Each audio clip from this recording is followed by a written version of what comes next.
តម្លៃមាននៅតែបន្តធ្លាក់ចុះនៅក្នុងយុគមិញនេះ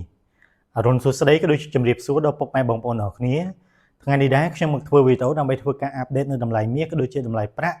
នៅព្រឹកថ្ងៃទី28ខែឧសភាឆ្នាំ2026អញ្ចឹងទេបើសិនជាបងប្អូនចូលចិត្តវីដេអូបែបនេះក៏ដូចជាចង់តាមដាននៅតម្លៃមាសក៏ដូចជាតម្លៃប្រាក់ជារៀងរាល់ថ្ងៃ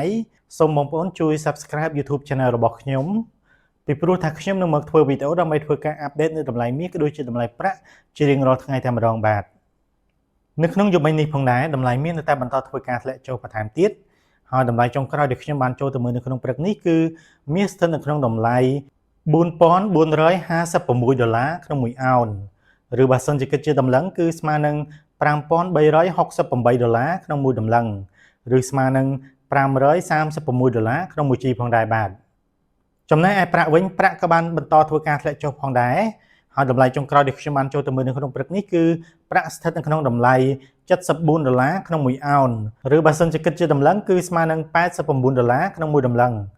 ឬស្មើនឹង$8.9ក្នុង1ជីហើយបើសិនជាគិតជាគីឡូក្រាមគឺស្មើនឹង$2,377ក្នុង1គីឡូក្រាមផងដែរបាទ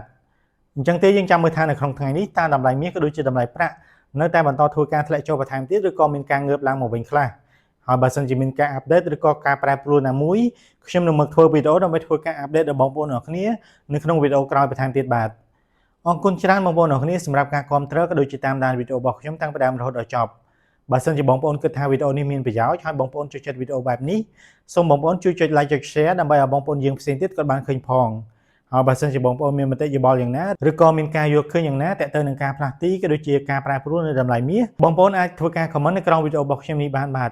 អរគុណច្រើនបងប្អូនអរគ្នាជម្រាបលាបាទ